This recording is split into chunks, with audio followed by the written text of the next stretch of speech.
Today we're going to be doing a shot breakdown of Chris Dickerson from the final round of the 2022 Champions Cup in Appling, Georgia. The main footage in this video is from Jomez Pro and the Disc Golf Network. Through 10 holes in the final round of the inaugural Champions Cup, Chris found himself sitting one stroke behind Ricky Wysocki, with a pack of other top players sitting just behind in a tight race for the first PDGA Major of 2022. The 11th hole at W.R. Jackson Memorial is a 420-foot par 3 where almost all right-handed players are throwing a turnover backhand shot with an understable disc at a basket which is blind from the tee pad. In order to attack this hole that was birdied only 28% of the time this tournament, players have to throw a high shot that pushes the back left part of the fairway.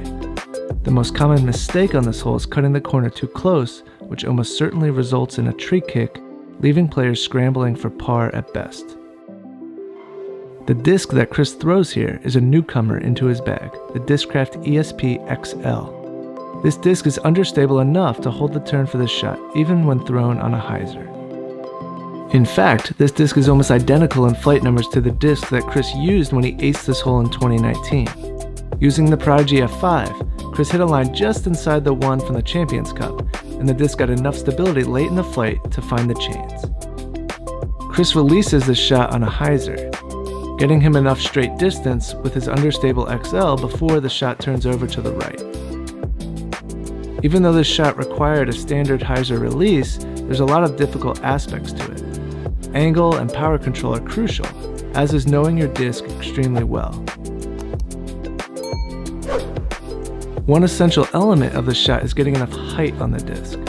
A lower shot released on the same angle will result in a cut roller. Let's take a quick dive into some of Chris's technique highlights. Like most pros, he's able to aggressively bring his left arm in close to his torso to help with a tight rotation of the hips and body. Take a look at Chris's 5-step sequence from standstill to release. He takes 2 forward steps followed by a 3-point X-step movement.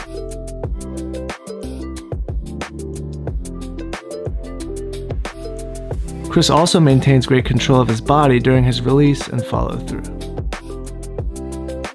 Because of his dialed-in technique and meticulous repetition, Chris is able to stay incredibly consistent in his form across a variety of shot types.